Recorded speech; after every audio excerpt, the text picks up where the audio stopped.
আমার খবর। সরকারি জায়গা জবরদখল মুক্ত করতে হকার উচ্ছেদ অভিযান চালিয়েছিল বোলপুর পুরসভা।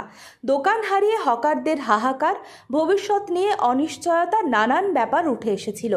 এবার উচ্ছেদ হওয়া সেই হকারদের পুনর্বাসন নিয়ে গুরুত্বপূর্ণ বৈঠক হলো শ্রীনিকেতন শান্তিনিকেতন উন্নয়ন পর্ষদ ভবনে। বৈঠকে পর্ষদের চেয়ারম্যান তথা রাজ্যের মন্ত্রী চন্দ্রনাথ সিনহা, আরবান ডেভেলপমেন্টের স্পেশাল সেক্রেটারি মিউটিনি বন্দ্যোপাধ্যায়, বোলপুরের মহকুমা শাসক অয়ন নাথ, এসএসডি এর এক্সিকিউটিভ অফিসার তন্ময় ব্যানার্জি, সদস্য হিসেবে বোলপুর পুরসভার পুরপ্রধান পর্ণা ঘোষ ছাড়াও কমিটির অন্যান্য সদস্য এবং আধিকারিকরা উপস্থিত ছিলেন। এদিন মূলত হকারদের পুনর্বাসন, রাস্তা সম্প্রসারণ, সৌন্দর্যায়ন এবং ভূগর্ভস্থ পয়ঃপ্রণালী, এই চারটি বিষয়কে সামনে রেখে বৈঠক হয়, যার মধ্যে আবার মূল আলোচ্য বিষয় ছিল হকারদের পুনর্বাসন। বৈঠক শেষে মন্ত্রী চন্দ্রনাথ সিনহা জানান, বোলপুরের সার্বিক উন্নয়ন নিয়ে বৈঠক হয়েছে। পুরপ্রধান কতকগুলি দাবি জানিয়েছিলেন, সেগুলি মেনে নেওয়া হয়েছে। 2035 সাল পর্যন্ত বোলপুর পুরসভা এলাকার পাশাপাশি সংলগ্ন এলাকা নিয়ে একটা পরিকল্পনা রূপায়ণের কথা মাথায় রেখে তারা এগোচ্ছেন। এর মধ্যে হকারদের পুনর্বাসন যত সত্বর সম্ভব তারা করবেন। জানা গিয়েছে, ইঞ্জিনিয়ারদের টিম এবং পুরসভাকে সঙ্গে নিয়ে আগামী সোমবার থেকেই সার্ভের কাজ শুরু হবে। রাস্তা বেড়েছে অনেকটাই, তার সৌন্দর্যায়ন, ভূগর্ভস্থ পয়ঃপ্রণালী সব দিক খতিয়ে দেখা হবে।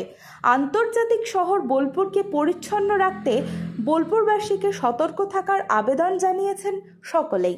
আজকে আমরা এক্স অফিস হিসেবে চেয়ারম্যানকেও ডেকেছিলাম। আমরা যেটা ভাবছি, বোলপুরের যে যানজট সমস্যা যেমন আছে, হকার সমস্যাও আছে, এবং যে আমাদের রাস্তা যেগুলো চওড়া করার কথা, সেই সব নিয়ে যাতে ভবিষ্যতে পুনর্বাসন আমরা দিতে পারি, সেইভাবে একটা যেমন করেছি সেইভাবে আরও যাতে বিল্ডিং করতে পারি যেখানে রাস্তা চওড়া আছে, এইসব নিয়ে আমরা আলোচনা করলাম। এবং তার সঙ্গে সঙ্গে বোলপুর এসআইডি এলাকাভুক্ত মিউনিসিপ্যালিটিকে নিয়ে আমরা ভবিষ্যতের 35 সাল পর্যন্ত পার্সপেক্টিভ প্ল্যান, সেটাকে কনফার্মেশন করলাম, এবং আমরা খুব শীঘ্রই যাতে এই পার্সপেক্টিভ প্ল্যান কাজ করতে পারে তার ব্যবস্থা করেছি, এই কমিটি কাজ করতে পারে। এবং তার সঙ্গে সঙ্গে বোলপুরের শহরের আমরা আরও উন্নয়ন, এবং আমরা যেটা চিন্তাভাবনা করছি, যদি আমরা সাকসেস হতে পারি, যে আমাদের আন্ডারগ্রাউন্ড ড্রেনেজ সিস্টেম বোলপুর শহরে, সেইটা নিয়ে আমরা ভাবছি। এই সব নিয়ে আমাদের আলোচনা হবে, এবং আলোচনা খুব ফলপ্রসূ হয়েছে, এবং চেয়ারম্যানেরও কিছু ডিমান্ড ছিল, সেগুলো রাখলেন। আমরাও সেগুলো ভেবে তাড়াতাড়ি যাতে শর্ট আউট করতে পারি, মিউনিসিপ্যালিটির হাতে দিতে পারি, সেগুলো আমরা খুব আগে যাচ্ছি। মূলত কোন কোন বিষয়গুলি পৌরসভা আপনাদের কাছে চাইলেন? পৌরসভা যে সাহায্য চেয়েছে আমরা বলেছি রাজি আছি, আমরা সাহায্য করতে রাজি আছি।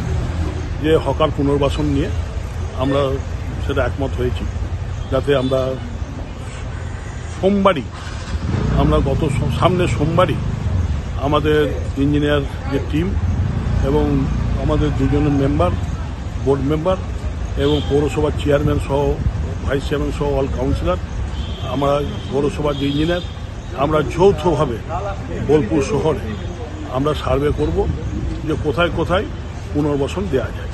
কেন আমরা এটা বসে থাকতে চাই না, যে আমরা চাইছি তাড়াতাড়ি এইগুলোকেও শর্ট আউট করতে, যাতে বোলপুর শহর একটা সুন্দরভাবে সাজানো যায়। এবং আমরাও আবেদন রাখবো বোলপুরবাসীর কাছে, যে আপনারা যত তত জায়গায় গোজা ফেলে যে এই যে আমরা করছি সৌন্দর্যকরণ, সেইটাকে নোংরা করবেন না।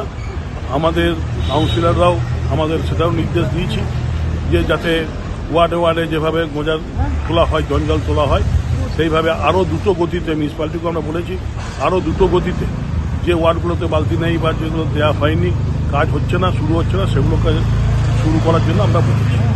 জেলা স্বাস্থ্য পরিষেবায় নতুন দিনের সূচনা।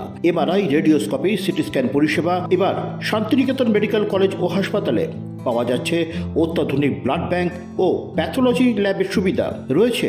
10 টাকায় ডাক্তার দেখানো এবং ওষুধে 62% পর্যন্ত ছাড়ের সুবিধা। তাই আর দেরি কেন, আজই আপনার প্রিয়জনের চিকিৎসার জন্য আসুন আন্তর্জাতিক পরিকাঠামো আর অত্যাধুনিক প্রযুক্তি নিয়ে গড়ে ওঠা শান্তিনিকেতন মেডিকেল কলেজ ও হাসপাতালে।